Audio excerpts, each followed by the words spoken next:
Hey guys, welcome back to another episode of the Mind Muscle Connection podcast. Today I have a very special guest, Dan Feldman. He is a registered dietitian with a master's degree in human nutrition. He's also a personal trainer, competitive powerlifter, and has his own telehealth practice. Dan, welcome to the podcast. Thank you for having me, my friend. Yeah, you have a very interesting, I feel like kind of cool, like, registered dietitian, did your master's, but also powerlifting too. I haven't had too many powerlifters on. So I'm just kind of curious to hear, a little bit about your background and how you kind of got into this field. Yeah, so I can talk kind of more generally and give you kind of the cliff notes there. So basically I decided that I wanted to do something related to nutrition, health. When I was in college. Growing up, I was kind of heavier growing up, kind of had some weight issues, body image issues. I actually did have an eating disorder and disordered eating when I was a kid and a teenager. That was something I struggled with. So that was always kind of, something that was on my mind. And before college, I actually wanted to be a professional musician. I wanted to be a professional guitarist. But when I got to college, I kind of realized that unless I wanted to be a music teacher, that would be a very hard, it's a difficult road, So I happened to be taking a nutrition 101 class, just a basic nutrition class, my freshman year of college at University of Delaware. I really enjoyed it. Obviously, I had that background with kind of my issues in the past. I was also starting to getting into just lifting weights at that time. Talked to my academic advisor. She said, well, you could be a registered dietitian and do dietetics as your undergraduate degree. And I thought, hey, registered dietitian, that sounds really official. Let me do that. So I just kind of did that. 4 years later, I had the degree and I don't know how, if you have, audience, like an international audience, but at least in the United States, to become a registered dietitian, you have to complete at least an undergraduate degree in dietetics. And that allows you to sit for a year-long internship where you basically have to pay a bunch of money to do free labor for a year. That allows you to sit for a test. And then when you pass that test, you have your RD. So towards the end of my 4-year undergraduate degree, wasn't quite sure if I was ready to do that, to pay thousands of dollars to work. So my school, University of Delaware, happened to have an opening in the human nutrition graduate program. So I did that, did some research, actually did research on satiety in infants, which was not something it's an area of interest now, but I did at least to learn a little bit about satiety and the different, appetite hormones, PPY, ghrelin, leptin, all those. So after that 2 years, I decided, okay, I'm going to do this dietetic internship. I've come this far. So I did that on Long Island at LIU Post. And after that, I completed the dietetic test, the standardized exam to become an RD, and I became an RD in 2019. I had been kind of throughout that time, as I was studying nutrition and all that, I was getting into lifting weights, and initially more so for superficial reasons, as I think a lot of us can relate to. I started listening to podcasts. I got hooked on Mike Matthews stuff from Muscle for Life and some of Jeff Nippard's stuff. Bought Mike Matthews' book. Started following that program for a while. That kind of led me with the compound barbell movements into powerlifting, and I figured it might be cool to compete. So I started competing in USAPL. I've competed 5 or 6 times in local USAPL meets, and I'm able to put up halfway decent numbers. I'm not a national or international level or anything like that, but I can hold my own at local meets. So I worked in nursing homes for a little over a year after I became a dietitian, including through early on in the pandemic. I was working in nursing homes, and eventually quit that job and started to get into nutrition coaching and research. And, fast forward, now I have my own private practice. I also do the, research stuff. On Instagram, I'll summarize, research, like nutrition research topics or individual summaries of studies. I had been working with examine.com for a while, for a couple of years, doing research for them as well.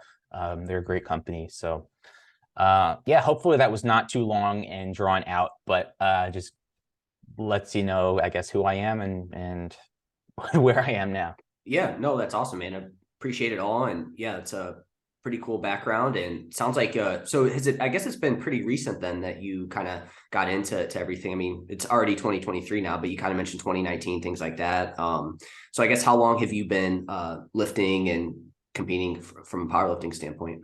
Yeah, so I started working out with weights in 2012. Okay. And it was probably, sort of a period where I had my newbie gains, and I, for probably about 6 years or so, I was kind of in this constantly trying to diet to get a six-pack type thing. So I made okay gains, but it was not 6 years of hard focused training, it really wasn't until 2018. My first competition was in 2018. And I think it was really 2018, 2019 where I started to get a bit more serious about lifting and had more specific goals, powerlifting goals. Granted, it hasn't been, from 2018 to now just solely focused on powerlifting. I think some of those goals have taken at some point took a little bit of a backseat as I was building up my business. But I would say that I've been seriously training, beyond just kind of recreationally lifting weights, probably since 2018, I would say, if I had to put a number on it. Yeah, kind of like everybody, you start out in those initial years, especially I feel like around that time, there was not as much information as there is now, kind of just, like you said, it was weight training, things like that, but maybe not in the most efficient way. So as far as your practice goes, so registered dietitian, and you have your own practice now, like we said, nutrition coaching. What do you kind of focus on there? Do you have like specific kind of clients that you work with, or is it kind of a general clientele list, or yeah? Yeah, so most people actually use their health insurance to see me. Yeah. So I've got, some people will find me through Instagram, but a lot of people find me, through online listings or through their health insurance. And I see a variety of different kind of types of clients, but I would say the majority of people are coming to me for weight management.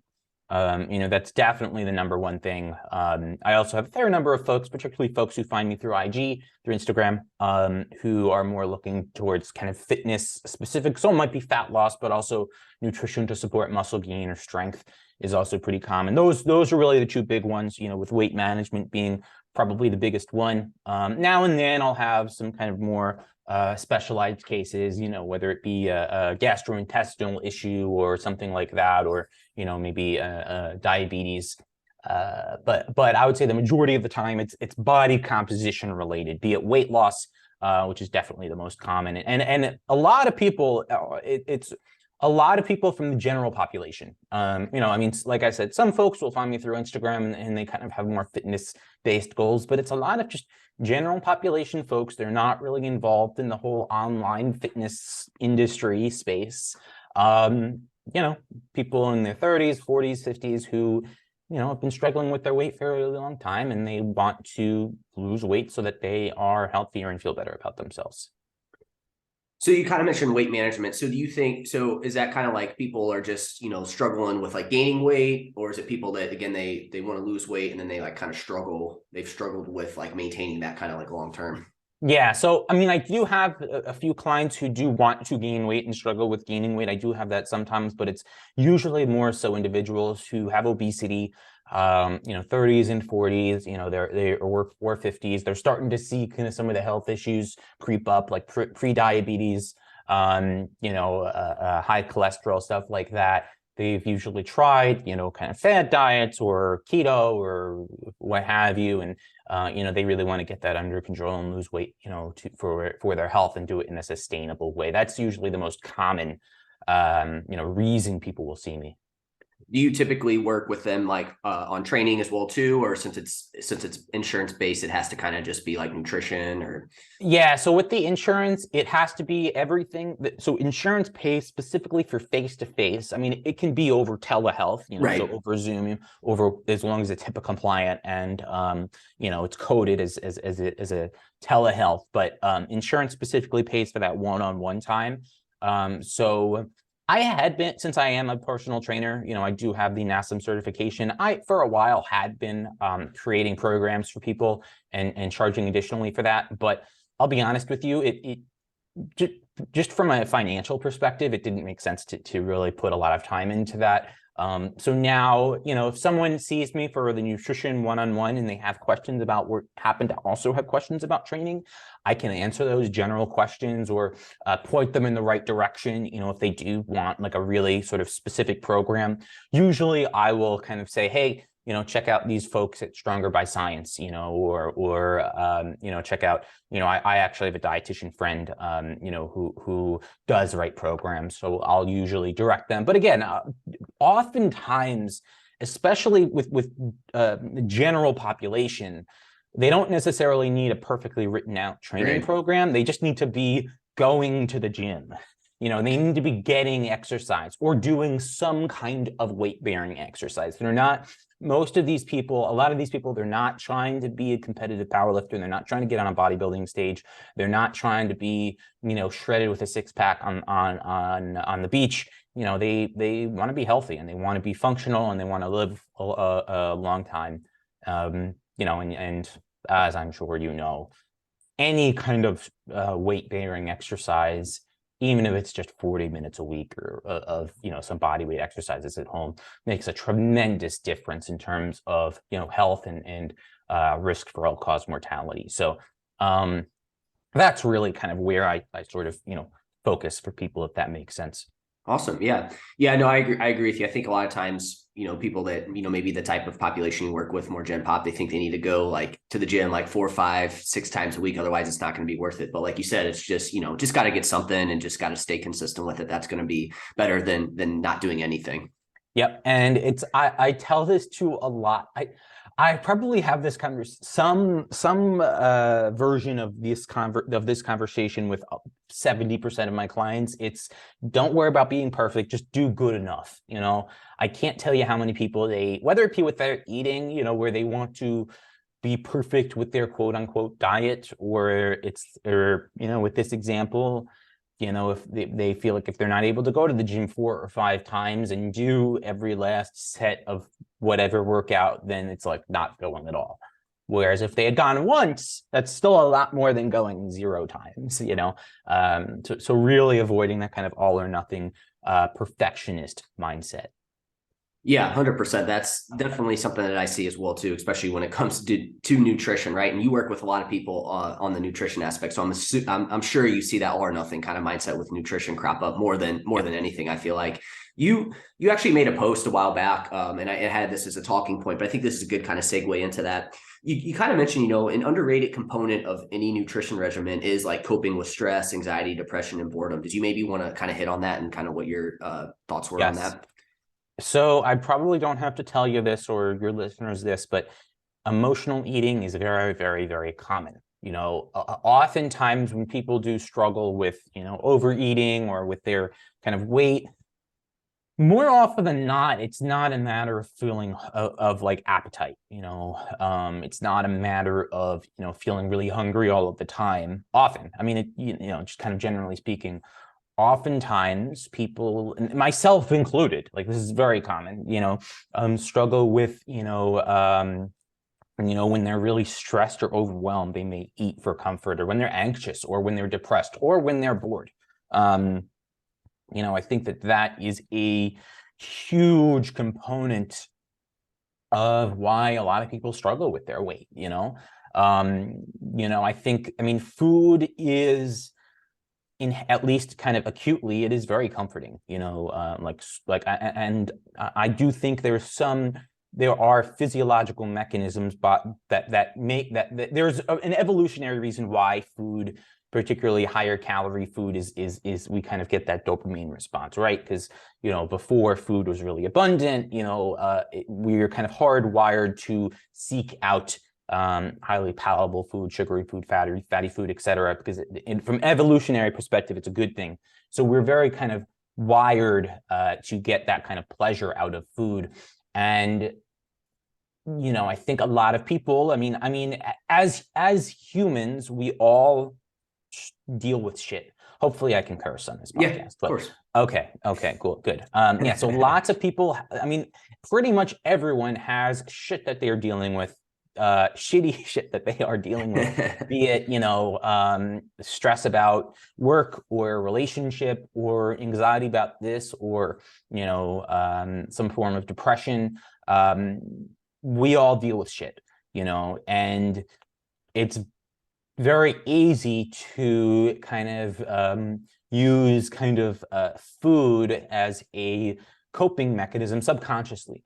You know, I think a lot of people do that. And a lot of people's issues around food and around weight management, it's not even necessarily about the food. You know, it's about other things that are going on in their lives, other stressors, and really effectively coping with the inevitable stress that comes with being human, the inevitable challenges and just difficulties that arise out of just life being shitty sometimes. We're none of us are immune to it. None of us are immune to the just kind of suffering that's inherent in life.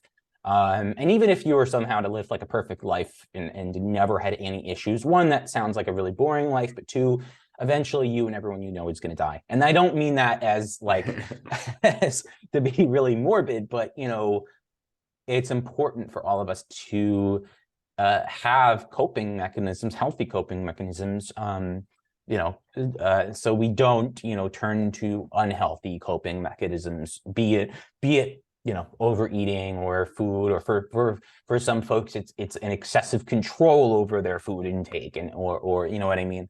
So that's really where I was getting at with that, you know? And I think that having that kind of healthy coping mechanism or coping mechanisms, can really go a long way for a lot of people in helping them with their relationship with food, and not just to like lose weight necessarily, but just, you know, just to help them with their relationship with food. Because I think a lot of people, you know, in fact, I know a lot of people tend to go for the quick fixes when it comes to weight loss and you know, whether it be the fad diets or keto, and oftentimes people, you know, adjust their food, or maybe they're counting macros and calories and they're adjusting their food intake to lose weight, but they're not looking at that kind of underlying, you know, fact that, hey, you know, they have all of these stresses and these anxieties and they don't know how to cope with it. So, you know, but food makes them feel good. So they're just going to gain the weight back because they haven't developed that healthy coping mechanism, or mechanism. So that's really sort of what I was getting at there.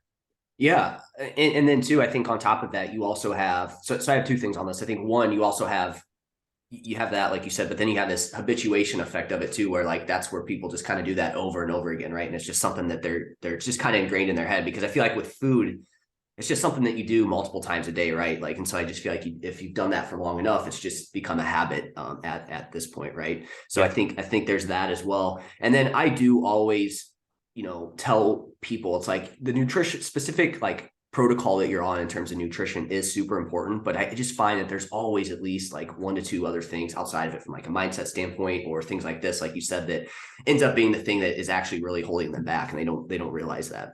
Yeah. And that, honestly, that's a big part of kind of what my job entails, you know, because I could just tell, like, I could just tell someone, hey, count your calories, or hey, have this meal plan to lose weight, or or for whatever goal, or if it's, you know, muscle gain, okay, eat this amount of protein and this amount of calories, or eat these meals, you know. The pure nuts and bolts of it is not that hard, but it's the human element. It's the human element that can really be a big obstacle for people, you know. So what I try and do is, you know, just kind of guide people along that journey, you know, as obstacles arise and as, you know, motivation wanes, and you know, just kind of help people kind of kind of help to gently kind of redirect people as obstacles arise, provide them that accountability.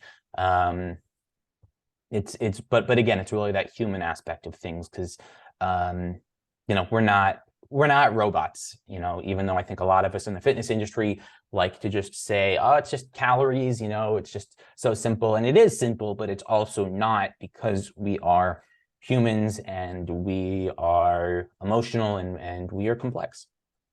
Yep. Yeah. There's so much that goes into it. That's why when anytime somebody reaches out, like, can you send me over macros? I'm just like, it's like, I just feel like that would be doing you a disservice if you just send somebody over macros, because you can go and find that online. Right. But it's like, again, that nuts and bolts that I feel like is the most important aspect of, really getting somebody to change.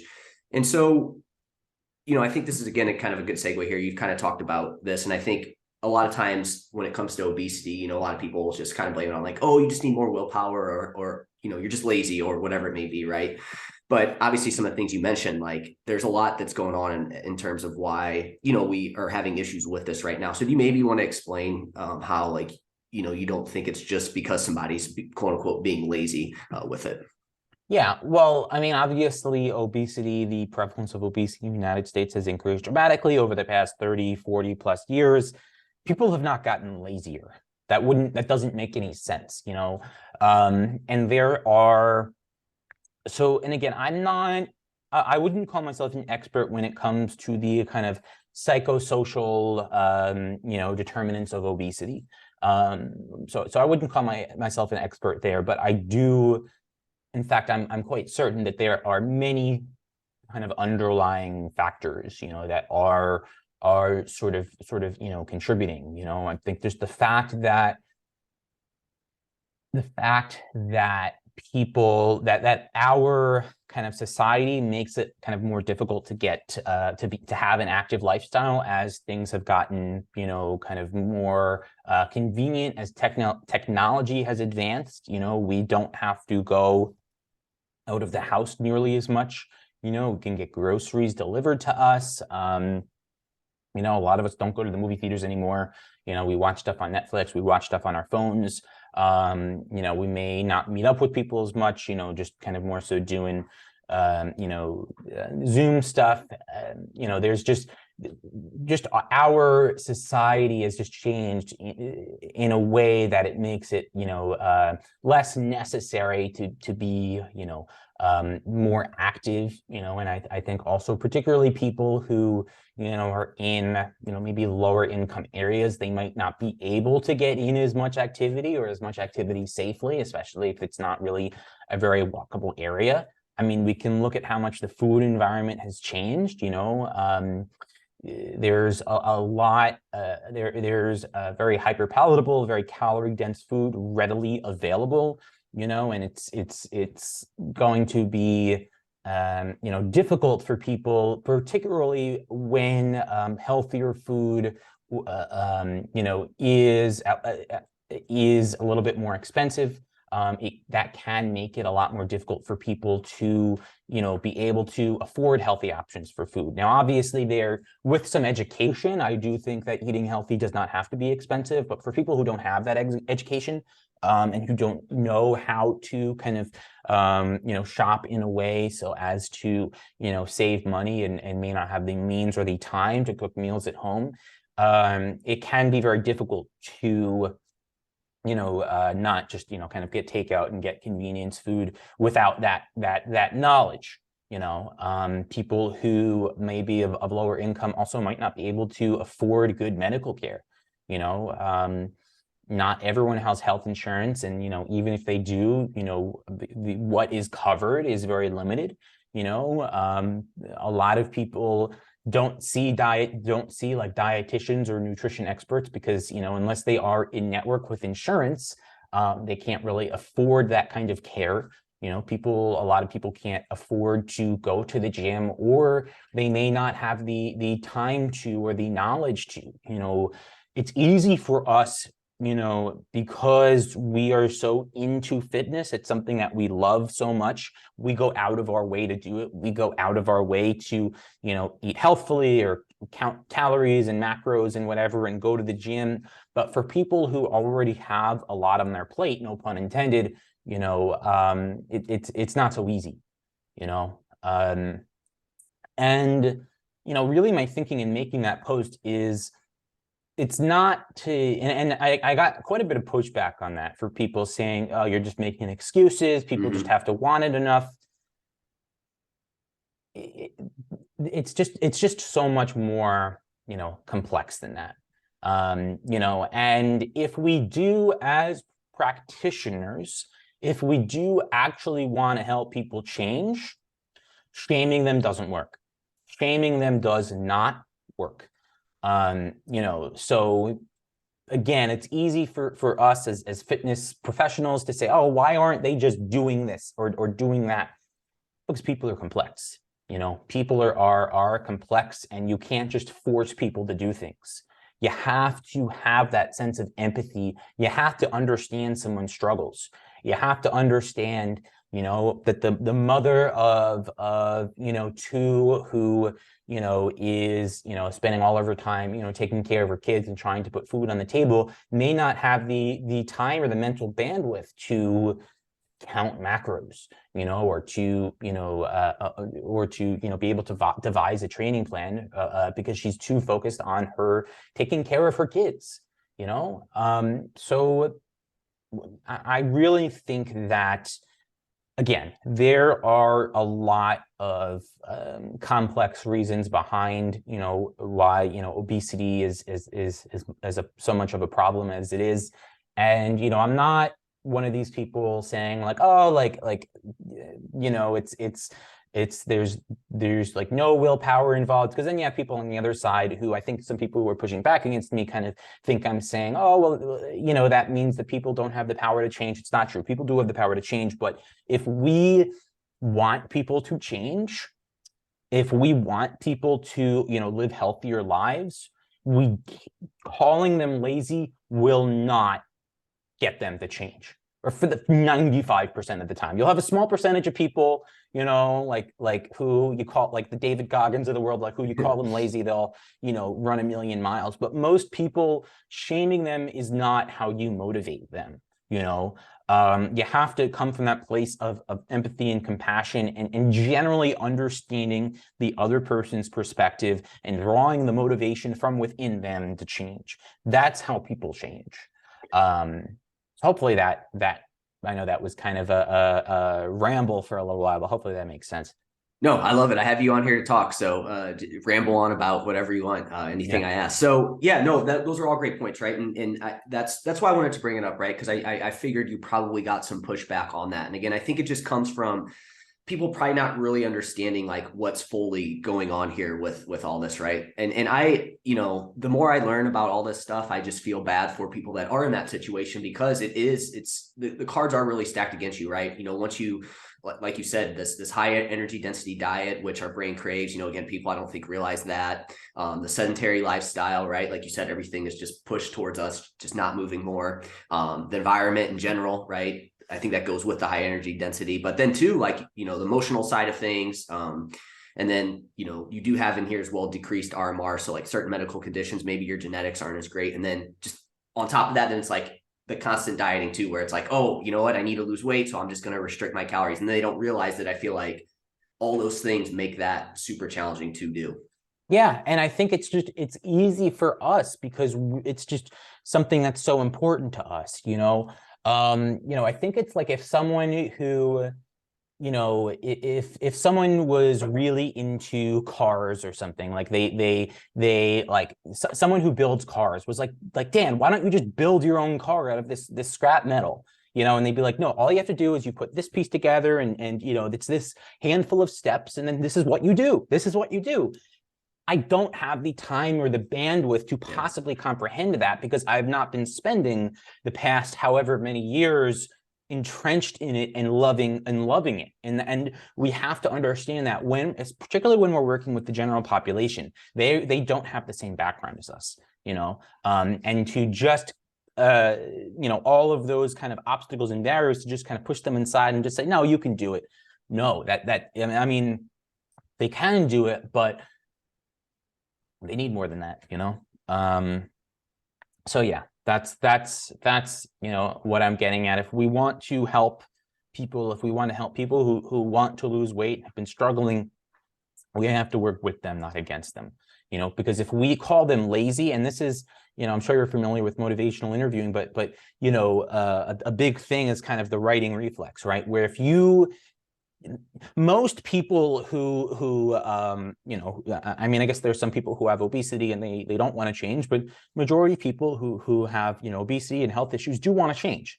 You know, there's usually some ambivalence where they do want to change, but there's also a part of them that doesn't want to change. You know, there's kind of conflicting, there's kind of the conflicting, you know, kind of sides within them. And if we tell them, hey, you're lazy, like you just need to change, their natural tendency is going to be to voice the, in motivational interviewing, it's the sustained talk. It's the, well, this is what I'm going through. Like it's to kind of counter that, which is literally the opposite of what we want to do. You know, we want to emphasize that change talk and emphasize that motivation within them to change.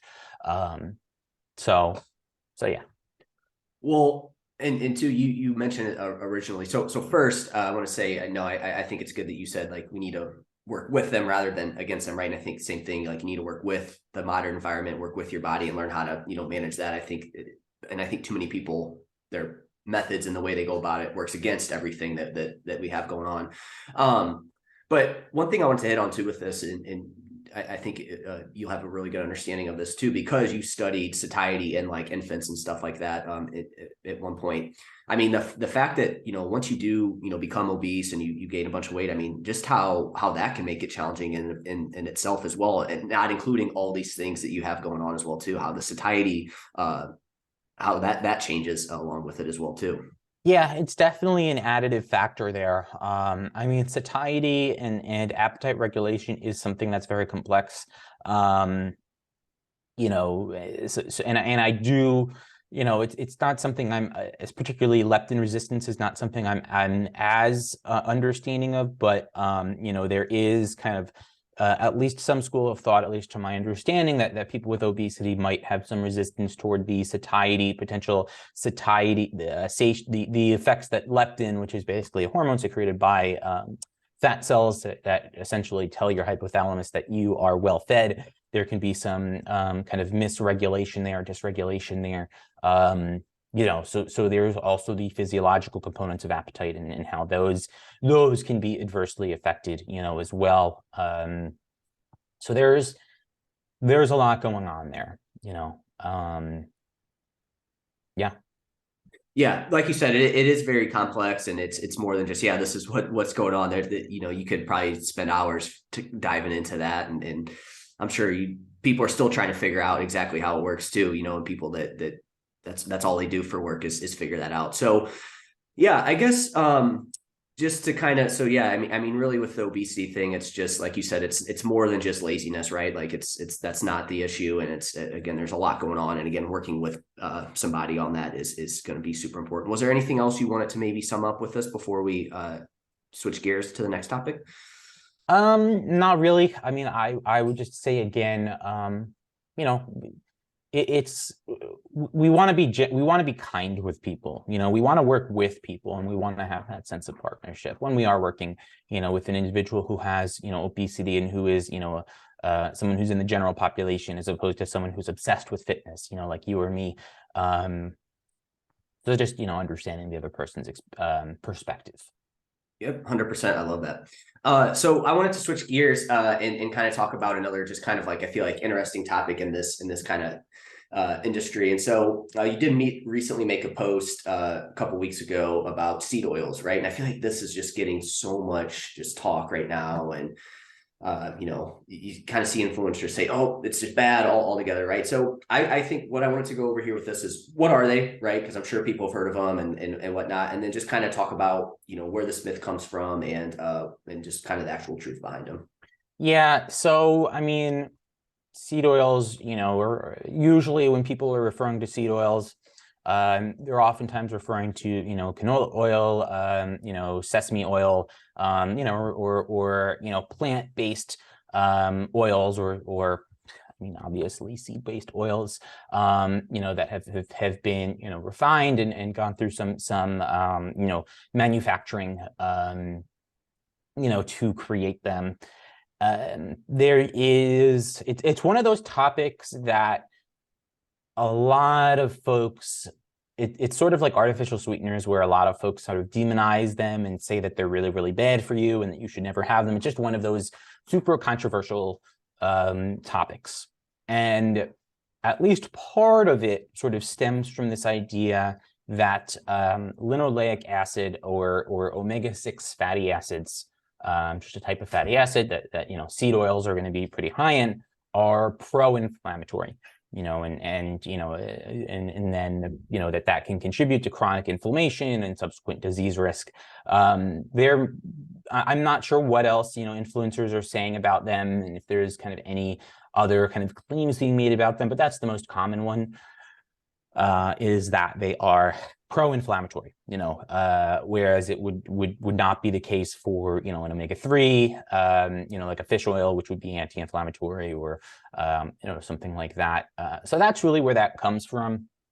It's one of those foods that are really demonized, I think in certain spaces, particularly in the kind of ancestral health, paleo, carnivore, spaces there. It's a plant-based oil, right? And their whole thing is kind of animal based. That said, the literature looking at omega-6 fatty acid and canola oil consumption just doesn't indicate that there's an inherent risk to them. It just doesn't, and this is where kind of people, like, if I do say that seed oils are not inherently bad for you, I'll always get some people saying like, what, you're a fucking lunatic, like, how can you be promoting them?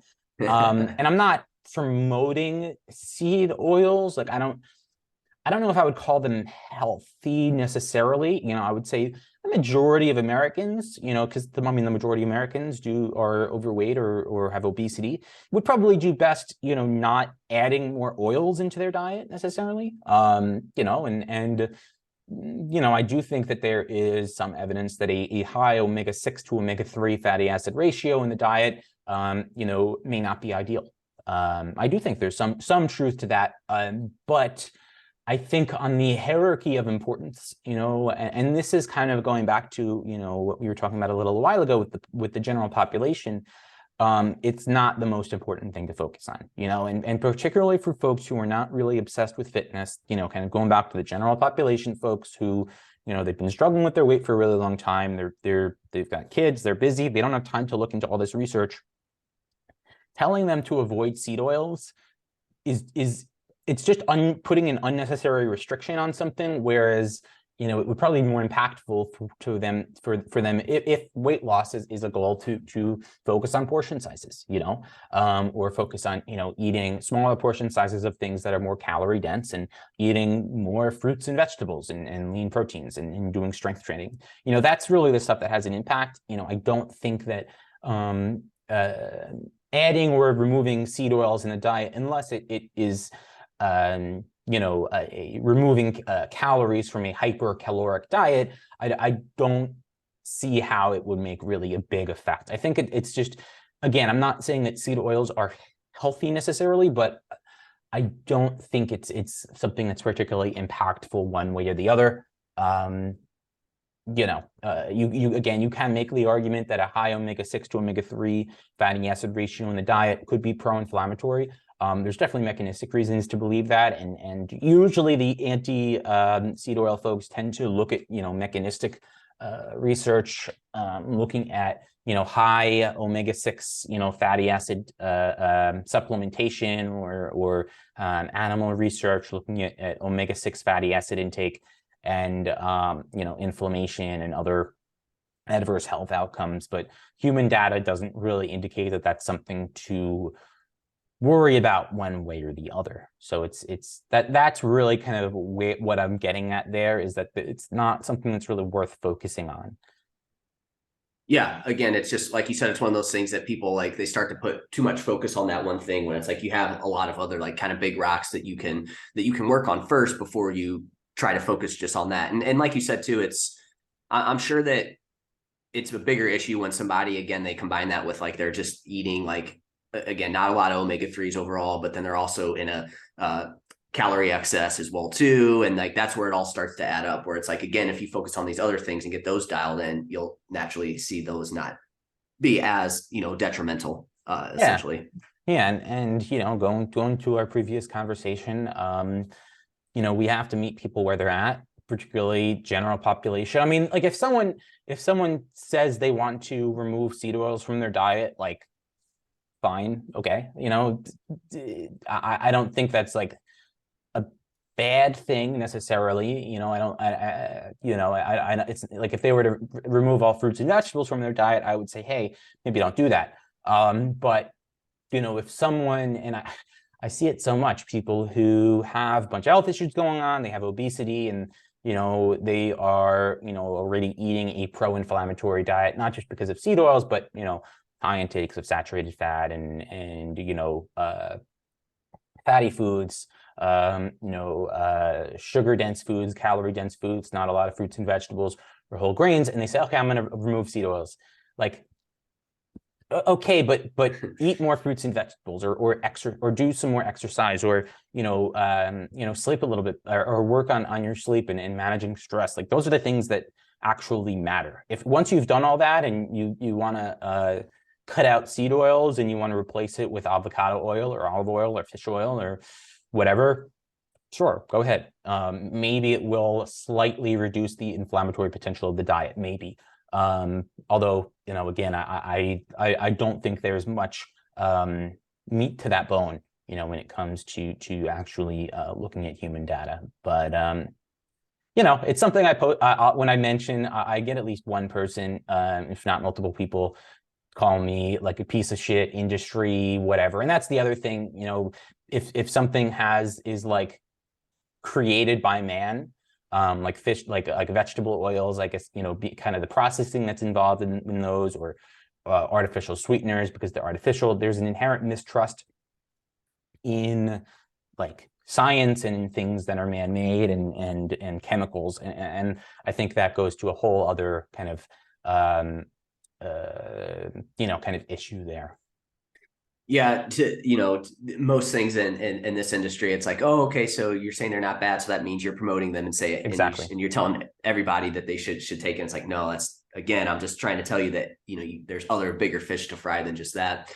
I'm wondering too, and you can correct me if I'm wrong here. I know you kind of mentioned some animal data and stuff like that. Is some of this also to the fact that, like, I don't know the type of research that they do on this, but like, is it also maybe the fact that when they do this research on some of these people, it's like they also live like this kind of unhealthy lifestyle overall, and that obviously contributes to it as well too. And you get, you know what I'm saying?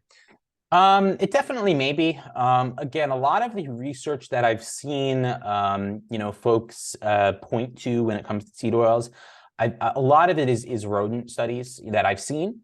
And then I've seen some people point to short-term human data looking at increases in inflammatory markers when you give people a lot of omega-6s. So I think it's more so an over focus on mechanistic data. That's what I think it is. I would say, I think that kind of what you said of having like a lot of confounding variables, that could affect things. I think that could definitely apply to a lot of, kind of correlations that we see. I do think that at least, and again, I'm not going to get into the whole artificial sweetener thing because that's a whole other ball of wax, but we do see a pretty decent amount of epidemiological research or observational research that people who drink more diet soda tend to have worse health outcomes, higher rates of obesity, at least to some extent. That is likely due to some kind of confounding, like you said. People who have obesity are probably more likely to be drinking Diet Coke, maybe in an effort to reduce their weight, or because they're just having more fast food and having more soda in general than people who do not have health issues, right? So there's that kind of reverse causality there. And there are statistical ways to adjust for that. And then obviously doing randomized controlled trials, you generally are able to control for that. However, you're not able to look at long-term outcomes necessarily. So that is a component. And I think that's why, and I think that's a big part of why kind of a lot of this kind of misinformation gets spread, is that most people are not scientifically literate. just because reading research is hard, Yeah. and I think oftentimes we want very black and white answers. Seed oils, bad. You know what I mean? Artificial sweeteners, bad. We kind of look for this, these black and white answers where oftentimes things are a little bit more complex. Like with seed oils, like I don't think that, I wouldn't go so far as to say they're super healthy. But I also don't think there's something that really needs to be demonized. I think that there's other areas of one's individual diet that are more important to focus on, especially if you want to reduce the inflammatory potential of the diet, which is, when it comes to seed oils, that's where I generally see the biggest concern. Yeah, no, I love that. Yeah. Again, you're not telling anybody to go in and add seed oils, but again, just, look at other things as well too. Those are going to be important as well. So cool. Yeah, no, I have never chatted with anybody about seed oils on here. So I wanted to kind of touch on that real quick. So usually I do this in the beginning of the podcast, but we kind of went down a rabbit hole here with everything else that I wanted to hit on. So I usually ask, the guests what their kind of current training and nutrition looks like. So I'm just curious to hear what yours is, kind of what you do there. And then I want to kind of transition into body composition for powerlifters. Yeah. So my training currently is hypertrophy focused with kind of that powerlifting goal as well. So, I've got some of the actual variations of powerlifting movements. So a lot of paused work, with pause deadlifts and pause squats, and some bench press variations. But otherwise it's, more so hypertrophy focused, for right now, in a modest calorie surplus. I got down to a very lean body fat percentage for my last meet back in November. I got probably a little bit like too lean for my physiology, but I did make weight, and now I'm, in a calorie surplus, really just trying to pack on muscle, for right now, and maintaining some proficiency, with the big three lifts, and other compound movements, like overhead press, leg press, stuff like that, with of course some isolation, curls for the girls, that kind of fun stuff. Yeah. Yeah. So, I kind of come from a more bodybuilding-ish style background. So, I'm all about the hypertrophy gains and whatnot. So I guess for somebody that is, a power lifter, and, I think people hear like, oh, so you just need to be, training like in the 1 to 5 rep range all the time. What are your kind of thoughts on that? And is that something that maybe you had done in the past, or is this kind of like, new to you in terms of focusing on hypertrophy, or So when it comes to powerlifting, there's a couple things. So obviously, on meet day, you ultimately it's just 9 reps, right? Or total, like it's kind of 1 rep max is for your bench, your squat, and your deadlift. So at least when you're kind of closer to a competition, you'd want to be training in that kind of range, whether it be kind of submaximal singles or a low rep ranges, high intensity. But when it comes to powerlifting, there's really a couple main factors that really determine how strong you are. One is the actual skill and proficiency with the lift itself, so your ability to actually perform the movement, the squat, the bench press, or the deadlift as efficiently as possible. It is a skill to do that, just like, I've got a music background, so just like playing the piano requires skill. It requires that kind of neural coordination to hit the keys just in just the right way between your brain and your fingers. In the same way, there's that skill and coordination required to have the maximum efficiency with your muscles to perform each movement, squat, bench press, and deadlift. That comes from practicing the movement, practicing your technique, whether it be singles or whether it be in that kind of 1 to 5 rep range, to really focus on strength and strength adaptations. But another really important component, and particularly as someone advances in their training career and they become more proficient with the lifts, the amount of pure muscle that you have is going to play a greater role in your subsequent gains. Once you've really become very proficient with the lifts, it really is to a large extent a matter of the amount of muscle mass you have to actually move that bar. The amount of chest and tricep and shoulder muscle you have to actually be able to do the bench press and So in that way, having as much muscle on your frame as possible, or at least for the muscles that contribute to squat, bench press, and deadlift, will be very important as well. So, having, particularly as you kind of advance in your training career and training age, having more muscle on your frame is very important, so that you have that maximum strength potential. And then, in terms of nutrition, you want to make sure that you are kind of facilitating that process to happen.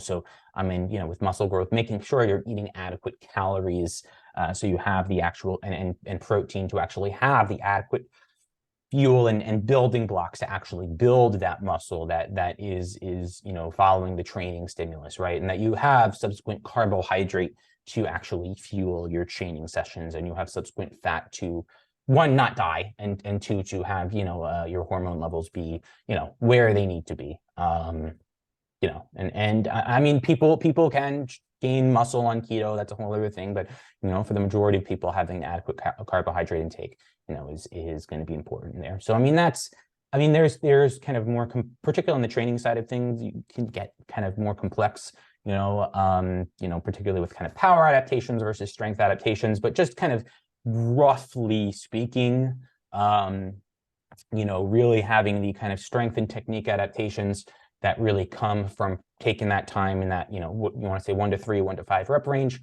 but also actually having the muscle to move that weight.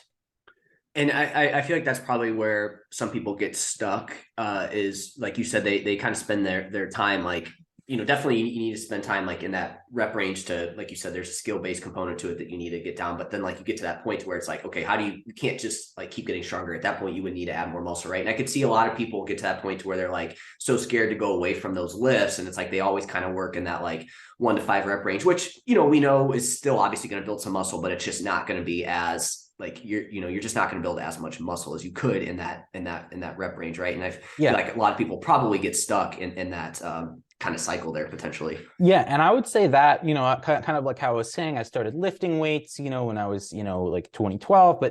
And I would say for me, if I could go back, I think a lot of my time was spent kind of spinning my wheels, because I wasn't really dedicating myself to just building more muscle, putting myself in a calorie deficit, accepting some fat gain, and just putting on the muscle and really taking the time, which is what I'm trying to do now. And it's not easy, because I was very, past November, I have the pictures, but like I was very lean, definitely the leanest I've ever been. And I've kind of had to accept the fact I need to like be okay with not being that lean. Won't be fat, but I have to be okay with not having visible abs for a while, for the sake of putting on, really dedicating a good amount of time to being in a modest calorie surplus, to really, obviously the training has to be there, that stimulus has to be there, but then, having those adaptations actually happen, is the hard part, but it's really important,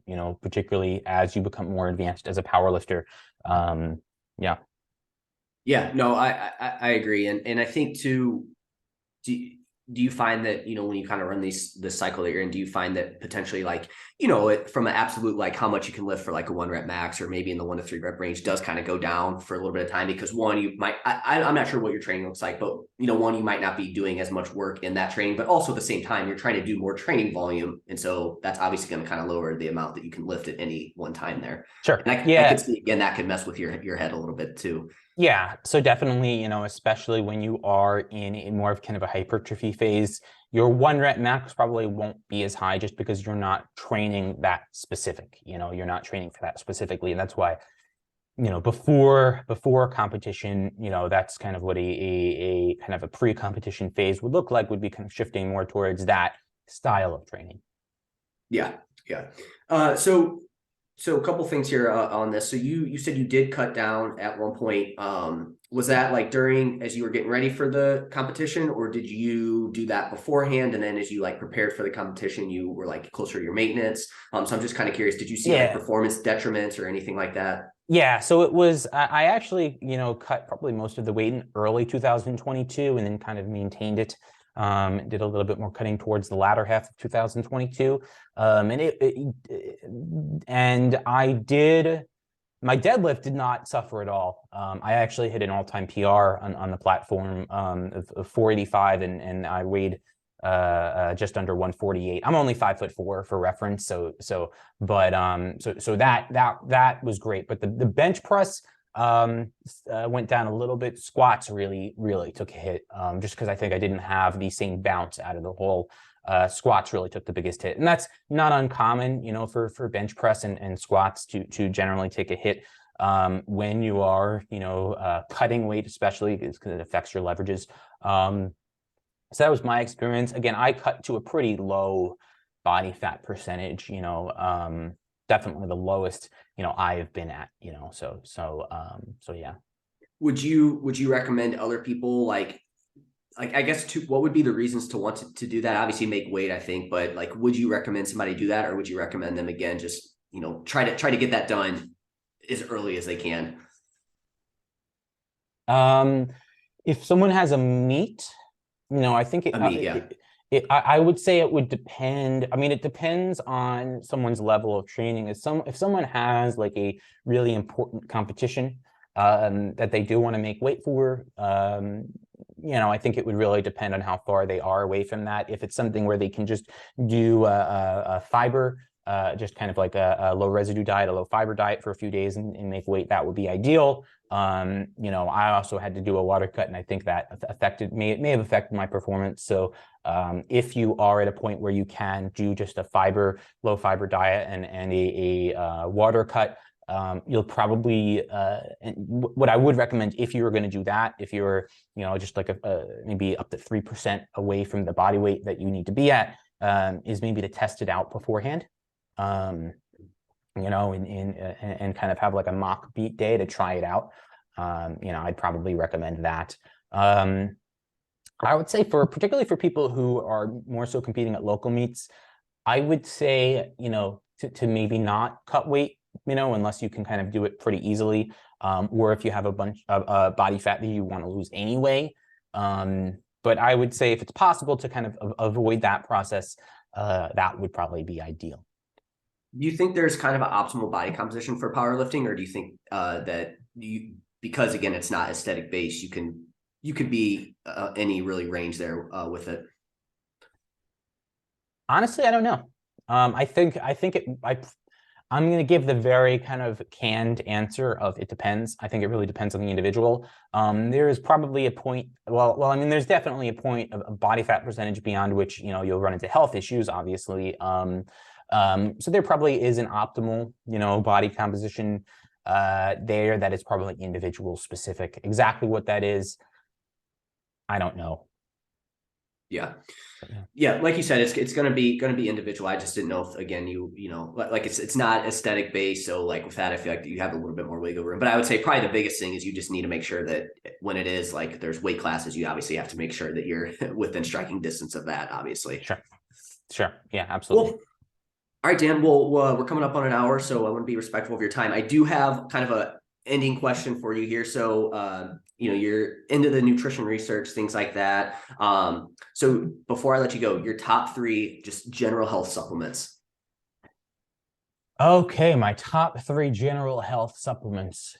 Well, I can give you kind of my bullshit answer, I guess, which is not really answering your question, but, you know, you know, which would probably be fruits and vegetables, sleep, and exercise, which are clearly not supplements, but those are going to have more of an impact than literally any supplement. I know that is kind of like gonna kind of roll your eyes at that, but that is you know, true. But if you wanted to ask about actual supplements, now did you say health or health and fitness? Just like general health, like, you know, somebody that does just want to, you know, just be overall healthy, like not, you know, not like a performance supplement or anything like that, but more so just like general health.